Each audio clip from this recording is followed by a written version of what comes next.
Nunca fui de acreditar nessas coisas. Sempre achei que o medo era mais um mecanismo de defesa do que um presságio real de perigo.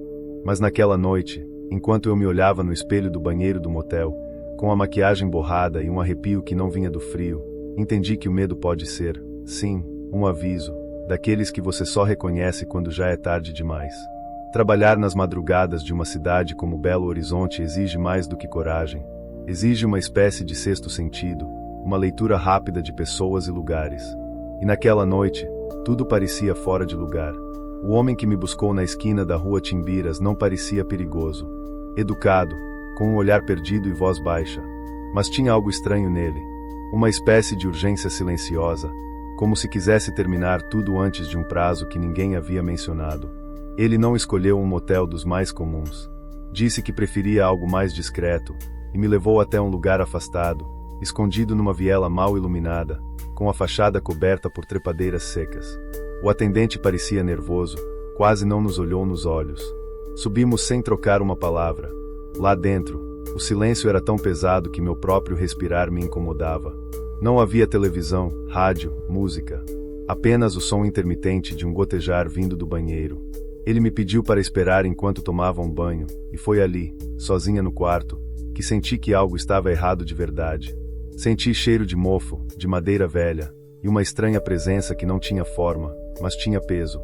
O tipo de sensação que te obriga a olhar para trás mesmo sem saber o que está procurando. Quando ele saiu do banheiro, algo havia mudado. Seus olhos estavam mais escuros, mais fundos, como se algo tivesse saído dele ou entrado. Ele sentou na beira da cama e ficou me encarando por minutos, sem dizer nada. O tempo parecia não andar. A luz do abajur piscava, mesmo desligado. E eu, tentando manter a compostura, comecei a conversar, perguntar coisas banais. Mas ele não respondia. Apenas observava. Então, ele se levantou, foi até a bolsa que havia deixado sobre a cômoda e tirou uma fotografia antiga, amarelada, de uma mulher. Me estendeu o retrato com as mãos trêmulas e disse, finalmente, com uma voz rouca e quase infantil. Ela também trabalhava nas ruas, sumiu aqui. O aqui ecoou na minha mente. Aqui, naquele quarto, naquele motel. Minha primeira reação foi de descrença. Achei que fosse alguma tentativa de criar uma história para me assustar ou me manipular emocionalmente. Mas a expressão dele era sincera, ou completamente transtornada. Havia lágrimas nos olhos, mas um leve sorriso nos lábios. Ele continuou encarando a foto como se estivesse esperando que ela falasse. Disse que já havia trazido outras mulheres ali, e que nenhuma ficava por muito tempo. Que todas sentiam o mesmo, uma pressão no peito, uma vontade inexplicável de fugir. Ela está aqui ainda, eu sei que está, ele repetia. Não tive coragem de perguntar se ele estava falando da mulher da foto ou de algo mais. A atmosfera do quarto ficou ainda mais densa. Um som baixo, como se alguém estivesse sussurrando atrás da parede, começou a se repetir em intervalos irregulares. A água do banheiro voltou a pingar, mas agora o som era metálico, agressivo, quase vivo. Tentei sair. Inventei que precisava ir ao banheiro, mas fui direto até a porta. Estava trancada, sem chave, sem tranca visível, como se tivesse sido selada do outro lado. Ele continuava sentado, imóvel, agora murmurando algo inaudível. O sussurro atrás da parede se intensificou. Soava como lamentos, palavras arrastadas, misturadas com risadas. Meus ouvidos começaram a zunir. O espelho do quarto, antes limpo, agora mostrava uma marca opaca, uma silhueta feminina, parada, sem rosto. Dei 2 passos para trás e tropecei. Ele não se mexeu. Quando me virei, vi que a foto havia sumido. Em seu lugar, sobre a cama, estava uma camisola antiga, rendada, com manchas escuras. Eu não queria acreditar no que estava acontecendo. Minha mente gritava para correr, mas meu corpo estava paralisado. Algo, naquela noite, queria ser visto. Ou ouvido. Não sei como consegui sair. Só lembro de estar de volta na recepção, com as pernas trêmulas e o atendente me observando com os olhos arregalados. Você viu ela, né? Ele murmurou. Não respondi. Peguei minhas coisas, saí tropeçando e só parei quando encontrei um ponto movimentado da cidade. Nunca mais voltei naquele quarteirão. Dias depois, tentei localizar o motel pela internet, e para minha surpresa, ele simplesmente não existia nos mapas, nem nos registros. Perguntei a outras meninas que trabalhavam pela região, e nenhuma se lembrava de um motel com aquela descrição. Foi como se tivesse sido engolido pela própria noite. Comecei a duvidar da minha sanidade. Até que, numa noite qualquer, alguém deixou uma foto antiga na porta da minha casa, a mesma mulher do retrato, olhando diretamente para mim. Atrás da foto, uma frase escrita com letras tortas: "Você também vai desaparecer aqui." Nunca consegui explicar o que aconteceu. Às vezes, penso que criei tudo aquilo em um surto, uma mistura de cansaço, medo e solidão. Mas outras vezes, sinto o mesmo cheiro de mofo invadindo meu quarto, ou ouço a torneira pingando sem estar aberta. Já pensei em procurar ajuda, mas algo me impede. Uma parte de mim sabe que, se eu for fundo demais, posso encontrar algo que não deve ser desenterrado. Então, escrevo este relato como uma tentativa de exorcizar esse momento, ou talvez como um aviso. Para quem vive nas sombras da madrugada, existem coisas piores do que o olhar de um estranho. Existem lugares que não querem ser encontrados, presenças que não aceitam ser esquecidas. E você, que chegou até aqui, já teve a sensação de estar sendo observado enquanto lê? Quando você sente que está sendo observado, seu corpo sabe antes de você entender. É como se algo invisível encostasse na sua nuca e soprasse sem som, só presença. A primeira vez que isso aconteceu comigo foi numa madrugada abafada de outubro. Eu estava sozinho em casa, depois de um dia normal de trabalho, nada fora do padrão. Mas ao desligar a televisão e caminhar pelo corredor escuro até o quarto, uma sensação densa tomou conta do ambiente. Não era medo, ainda não. Era uma percepção incômoda de que meus passos não ecoavam sozinhos, de que havia olhos me acompanhando da sombra entre os cômodos. E mesmo sem ver nada, eu soube, com uma certeza quase instintiva, que havia alguém ali. Alguém que não deveria estar. Moro num apartamento antigo, no segundo andar de um prédio de 3 andares no centro de Porto Alegre. Construção dos anos 50, com aquelas paredes espessas e janelas de madeira que rangem com o vento. Eu me mudei para lá há pouco mais de um ano, depois que meu relacionamento terminou. Sempre fui reservado, solitário por natureza, então morar sozinho parecia a escolha mais confortável. Nos primeiros meses, tudo correu bem, até que essa sensação de ser observado começou a se repetir. Primeiro, em pequenos momentos, ao tomar banho, eu jurava ouvir passos leves no corredor. Enquanto comia, via sombras passando pela porta entreaberta da sala. À noite, despertava subitamente com a impressão de que alguém estava parado ao lado da cama. Eu me forçava a não pensar nisso, atribuindo a mente cansada ao estresse do dia a dia. Mas isso foi antes de eu ver o homem pela primeira vez. Ele apareceu refletido no vidro da janela da cozinha. Eu estava lavando a louça quando olhei para fora e, por um segundo, o vi de pé, do outro lado da rua, olhando fixamente para o meu apartamento. Um homem alto, vestindo algo escuro demais para o calor daquela noite, com um rosto que o reflexo não permitia distinguir com clareza. Pensei que fosse um acaso, talvez um morador, um pedestre qualquer, mas ele não se moveu. Fiquei encarando de volta por alguns segundos, depois desviei o olhar para buscar o pano de prato. Quando olhei novamente, ele havia desaparecido. E mesmo assim, a sensação de estar sendo vigiado permaneceu. Naquela noite, travei a porta com mais voltas de chave do que o necessário e dormi com a luz do corredor acesa. Mas não adiantou. Por volta das 3 da manhã, acordei com o som do interfone tocando. Quando atendi, não havia ninguém do outro lado. Apenas o chiado contínuo de uma respiração baixa, ritmada, e um silêncio estranho que parecia íntimo. Passei os dias seguintes em alerta. Comecei a observar melhor as redondezas, os vizinhos, as entradas e saídas do prédio. Perguntei ao porteiro sobre pessoas suspeitas rondando o local, mas ele negou ter visto qualquer coisa fora do comum. Decidi instalar uma câmera no corredor que leva até minha porta. Na primeira noite em que a deixei gravando, revisei as imagens no dia seguinte com uma mistura de ceticismo e expectativa. Até que, por volta das 2:30 da manhã, uma figura apareceu nas imagens. Um homem, parado diante da minha porta por exatos 3 minutos, sem se mover, sem tocar a campainha, apenas observando. O rosto, mais uma vez, não aparecia com nitidez. A gravação parecia perder resolução justamente naquela parte. Pausei, retrocedi, avancei quadro a quadro. Nada. Nenhuma explicação plausível. A imagem dele simplesmente não se deixava registrar. A partir daquela noite, as coisas pioraram. Comecei a ouvir meu nome sendo sussurrado dentro do apartamento. Às vezes, bem perto do meu ouvido. Cheguei a encontrar objetos fora do lugar, como se alguém tivesse entrado enquanto eu dormia. A porta da frente trancada, as janelas fechadas. Nenhum sinal de arrombamento, mas o incômodo era constante. E o homem, ele não desapareceu. Passei a vê-lo nas calçadas próximas ao meu prédio, em reflexos de vitrines, até mesmo nas escadas do metrô. Sempre parado, sempre olhando. Mas o pior foi quando o vi dentro do meu apartamento. Eu estava na sala, lendo, quando o vi atravessar o corredor pelo espelho do aparador. Não ouvi passos, não senti cheiro, apenas vi. Levantei de um salto, corri até o corredor. Vazio, como se nunca tivesse estado ali. Mas o espelho ainda o mostrava por um segundo, antes de escurecer completamente. Desde então, minha vida virou um ciclo de paranoia. Amigos pararam de me visitar, diziam que a atmosfera da minha casa era pesada, sufocante. Alguns sentiram tontura, outros alegavam ouvir vozes vindo das paredes. Passei a dormir pouco, comer menos ainda. Um dia, acordei com marcas estranhas nos pulsos, como se mãos invisíveis tivessem me segurado durante o sono. Já não tenho certeza se estou sozinho ou se esse homem se tornou parte da minha casa, da minha mente, do meu reflexo. Ele não fala, não toca, não faz exigências. Apenas observa.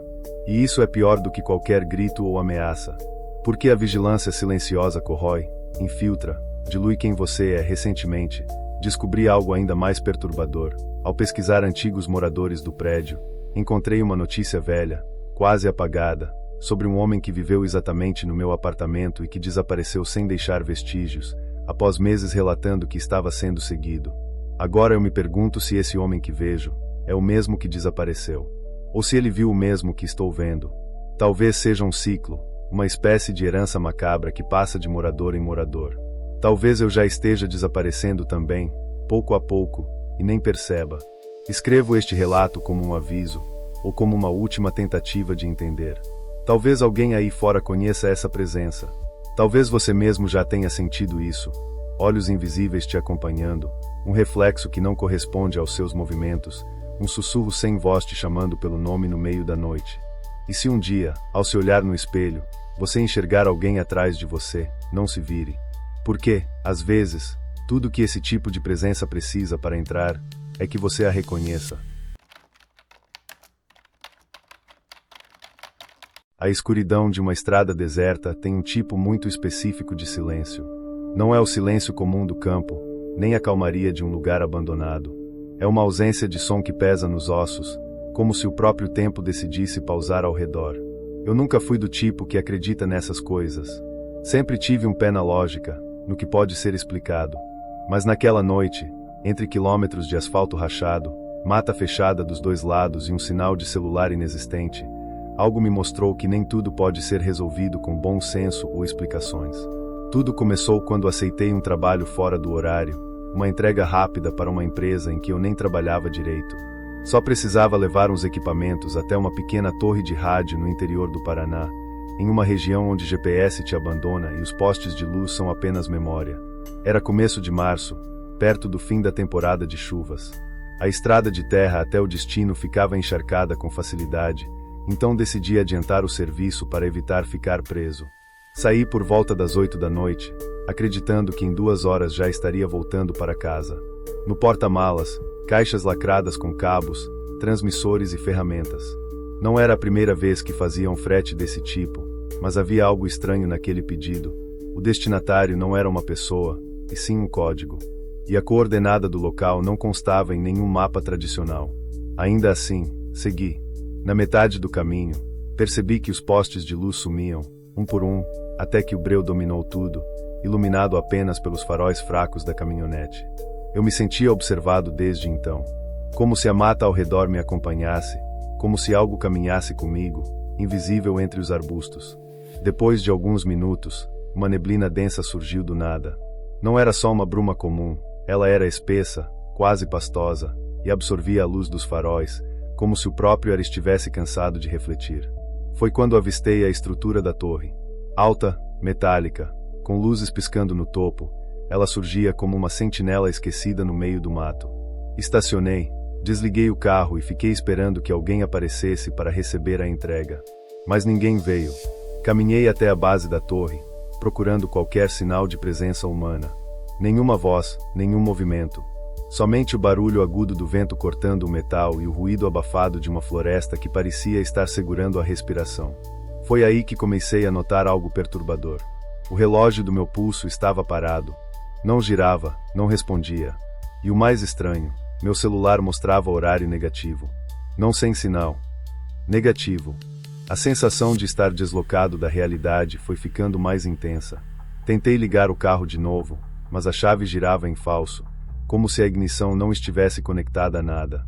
A luz interna piscava intermitente, revelando sombras que não pareciam pertencer ao ambiente. Ao tentar abrir uma das caixas no porta-malas para procurar ferramentas, percebi que ela já estava vazia. Todas estavam, como se nunca tivessem sido preenchidas, embora eu mesmo as tenha carregado horas antes. Foi nesse momento que ouvi o primeiro som que não era meu. Passos, lentos, pesados, sobre cascalho seco. Vinha da trilha por onde cheguei, mas não havia ninguém visível. O som parou perto demais, como se alguém estivesse parado atrás de mim. Virei imediatamente, mas não havia ninguém. O espaço parecia deformado, como se as árvores estivessem mais próximas umas das outras e a torre tivesse crescido alguns metros a mais. Meu instinto dizia para sair dali, mesmo sem saber como. Comecei a correr pela estrada de volta, mas a trilha não acabava nunca. Eu corria em linha reta, mas passava pelos mesmos galhos tortos, pelas mesmas pedras, como se estivesse girando em um labirinto invisível.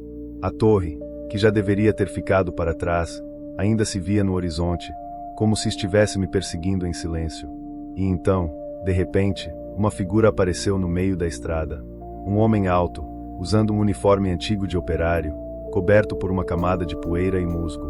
O rosto dele era borrado, como se minha visão não fosse capaz de focar nele, mesmo de perto. Ele não se mexia, apenas me observava, e atrás dele surgiam outras figuras, todas com o mesmo olhar inexpressivo, como se estivessem presos ali há muito mais tempo do que deveriam. Eu gritei, mas o som não saiu. Abri os olhos e estava deitado na caçamba do meu próprio carro, sem saber como tinha ido parar ali. O dia amanhecia lentamente, e ao meu redor, a floresta parecia normal de novo. O carro funcionava, o relógio marcava o horário certo, e as caixas estavam exatamente como eu as deixei. Voltei para a cidade sem olhar para trás, sentindo que algo ainda me seguia mesmo à luz do dia.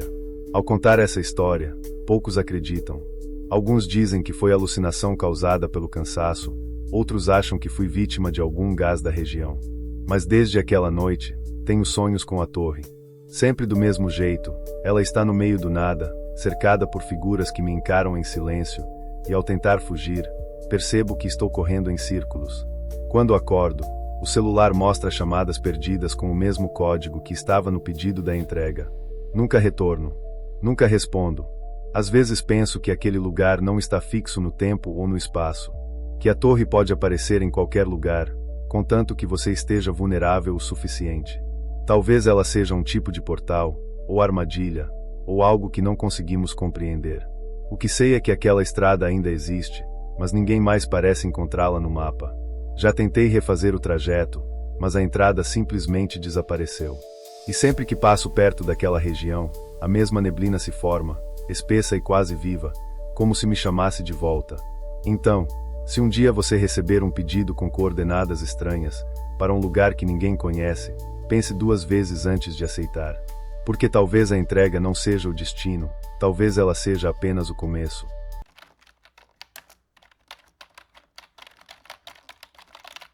Durante anos, evitei falar sobre aquele lugar. Não porque eu quisesse esquecer, mas porque até hoje, quando tento organizar os pensamentos, tudo parece embaçado, como se minha mente se recusasse a aceitar que aquilo realmente aconteceu. Eu estava trabalhando como auxiliar de topografia, ajudando em medições para um projeto de construção de uma barragem no interior de Minas. Era uma área afastada, com acesso limitado e trilhas de difícil navegação, cercada por mata fechada e pequenas elevações rochosas. Na época, nossa equipe estava reduzida, só eu e o técnico responsável. Passávamos o dia na mata e dormíamos em um alojamento improvisado próximo a um antigo galpão abandonado, usado décadas atrás por mineradoras locais. Foi ali que tudo começou, ou melhor, foi ali que a realidade começou a escorrer por frestas que não deveriam existir. A primeira coisa estranha aconteceu na segunda noite. Eu fui o último a sair do campo, e quando voltei para o alojamento, notei que o galpão tinha uma luz acesa, apesar de não haver fiação elétrica funcionando no local. Pensei que o técnico tivesse feito alguma gambiarra, mas ele estava dormindo profundamente quando cheguei. A luz se apagou assim que olhei pela janela, como se tivesse sido notada. Fingi que não vi. A floresta ao redor fazia barulhos naturais, grilos, vento, sons de galhos partindo ao longe, mas naquela noite, esses ruídos sumiram completamente. Era um silêncio seco, sufocante, como se eu estivesse dentro de uma bolha fora do tempo. Quando acordei na manhã seguinte, havia marcas no chão de terra, como se alguém tivesse arrastado uma vara ou bengala ao redor da estrutura. Nenhum de nós dois tinha saído à noite. Ao longo dos dias, os equipamentos começaram a falhar. A trena a laser media distâncias impossíveis. Um dos GPS registrou nossas coordenadas como se estivéssemos no meio do oceano. Rádios que funcionavam de manhã começavam a chiar e transmitir uma espécie de chiado rítmico ao entardecer. A coisa mais perturbadora, no entanto, foi uma voz gravada em um dos walkie-talkies. Ela não era humana. Era baixa, metálica, como se estivesse imitando uma linguagem. Não conseguimos entender o que dizia, mas as palavras, se é que eram palavras, provocavam uma sensação física ruim, calafrios intensos, como se algo estivesse pressionando nossos órgãos por dentro. Começamos a dormir em turnos, temendo o que poderia acontecer se ambos ficássemos inconscientes ao mesmo tempo. O técnico queria ir embora, mas o acesso estava isolado após uma chuva intensa que destruiu parte da estrada de terra. Teríamos que esperar o helicóptero da empresa no fim da semana. Só que, até lá, as coisas se tornariam muito piores. Na quinta noite, ouvi passos dentro do galpão. Peguei uma lanterna e fui verificar. O ambiente estava vazio, mas o ar parecia carregado. As paredes tinham símbolos riscados com carvão, que definitivamente não estavam ali dias antes. Em uma das colunas de sustentação, havia algo entalhado, uma espiral interrompida por cortes verticais, quase como um aviso. A lanterna falhou por alguns segundos, e quando voltou, juro que vi uma figura curvada no canto mais escuro da sala, com os braços desproporcionalmente longos e a cabeça pendendo como se o pescoço não tivesse força para sustentá-la. Não gritei. Não me mexi. A luz piscou de novo, e ela sumiu. Voltei para o alojamento e encontrei o técnico sentado no chão, de olhos arregalados, murmurando algo sem parar. Eles estão escavando por dentro da pedra. Eles escavam por dentro da pedra. No dia seguinte, ele não lembrava de nada. Na manhã seguinte, encontramos uma abertura na encosta atrás do galpão. Era como se parte da rocha tivesse sido removida manualmente. Lá dentro, um túnel curto, terminando numa pequena câmara circular com as mesmas espirais entalhadas nas paredes. No centro, uma pedra disforme, úmida, pulsando levemente como se tivesse vida própria. Eu tentei registrar tudo com o celular, mas as imagens ficaram distorcidas, cobertas por interferência e ruídos visuais. Quando voltamos, o sol parecia estar em um ponto diferente no céu, como se o tempo tivesse avançado ou retrocedido sem nossa percepção. E então, na madrugada daquele mesmo dia, o técnico desapareceu. Não havia sinais de fuga, luta ou qualquer coisa. Apenas suas botas, cuidadosamente alinhadas ao lado da cama. O rádio, nesse momento, só transmitia a voz metálica, repetindo uma sequência de números em um idioma desconhecido. Quando o helicóptero finalmente chegou, 4 dias depois do previsto, eu já não dormia, nem comia. Estava sujo, com os olhos fundos, e minha mente repetia as espirais como um mantra. A equipe que veio me buscar agiu como se nada tivesse acontecido. Não perguntaram pelo técnico. Apenas disseram que eu havia sido o único a constar no registro de envio. Fui afastado do trabalho e nunca mais entrei em contato com ninguém da empresa. Tentei denunciar o ocorrido, mas os documentos da missão desapareceram. Meu nome sequer aparece na planilha de campo. Desde então, recebo cartas sem remetente, com folhas rabiscadas com símbolos semelhantes aos da pedra. Algumas aparecem dentro do meu apartamento, mesmo com portas e janelas trancadas. Eu queimei as primeiras. Hoje, guardo todas. Eu não sei o que havia naquele lugar. Talvez uma presença antiga, enterrada e esquecida. Talvez uma forma de inteligência que se comunica de formas que não conseguimos compreender. Só sei que algo me viu, e eu vi aquilo. E desde então, nada mais é silencioso. O chiado nos rádios, o sussurro entre os fios da luz, até mesmo o zumbido de aparelhos eletrônicos, tudo me lembra que ainda estou sendo observado. Aquela espiral não era apenas um símbolo, era um caminho, um convite. E a cada dia, sinto que estou mais perto de aceitá-lo. Você acredita que lugares podem lembrar da gente? Porque tenho a impressão de que o galpão ainda está lá, esperando. E quando eu fechar os olhos de novo, talvez seja lá que eu acorde.